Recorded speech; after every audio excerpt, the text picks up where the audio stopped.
நாளைய தினத்தை குறித்து நீங்கள் ஒருபோதும் கவலைப்படாதீர்கள். நாளை என்பது அது யார் கரத்தில் இருக்கிறது என்றால் ஆண்டவர் கரத்தில் இருக்கிறது. ஹல்லேலூயா. இப்ப நாளை நமதே என்று மனிதன் எழுதினான். ஒரு நாளும் நாளை நமது கிடையாது.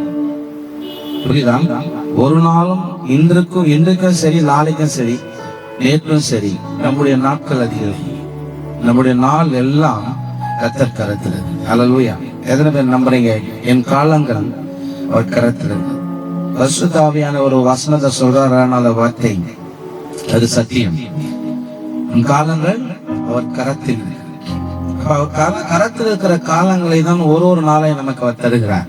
இப்ப நாள் என்னுடையது என்று நாம் ஒரு நாள் சொல்லவே கூடாது. சொன்னார், கவலைப்படாதீர்கள், ஒன்றத்தும் கவலைப்படாதீர்கள், நாளைய தினத்தை குறித்தும் கவலைப்படாதீர்கள், அன்றன்று நான் உங்களை ஆசீர்வதிக்கிறேன். ஹல்லேலூயா. எதனுமே நம்புறீங்க? அந்த காலையில் அன்றன்று தேவைகளை, அன்றன்றுக்கான தேவைகளை என் தேவன் எனக்கு சந்திப்பீராக. என் தேவனை சந்திக்கிற கடவுளை நான் ஆராதிக்கிறேன். ஆமென்.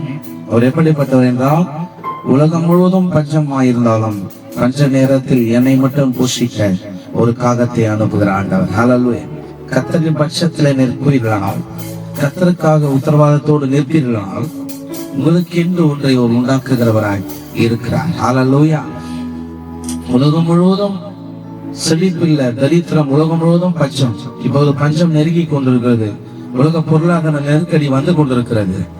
நீங்க நினைக்கலாம், என்னை மட்டும் அவர் எப்படி அவர் போஷிப்பார்?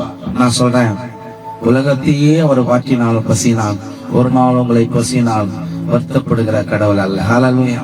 சொன்னா, சிங்கக்குட்டிகள் திராட்சை தேங்கு அது பட்டினியாய் இருக்கும், கர்த்தரை தேடுகிறவர்களுக்கோ பட்டினியா இருக்க மாட்டேன்னு சொல்லல, ஒரு நன்மையும் குறைவதில்லை. ஹல்லேலூயா. ஹல்லேலூயா. நன்மைகளை செய்கிற தெய்வத்தை நாம் ஆராதிக்கிறோம். நீங்கள் ஒருபோதும் கவலைப்படாமல் கர்த்தரை சார்ந்து கொள்ளுங்கள். அவரை சார்ந்து வாழ்கிறவர்களுக்கு விடுதலை உண்டு. ஆமென்.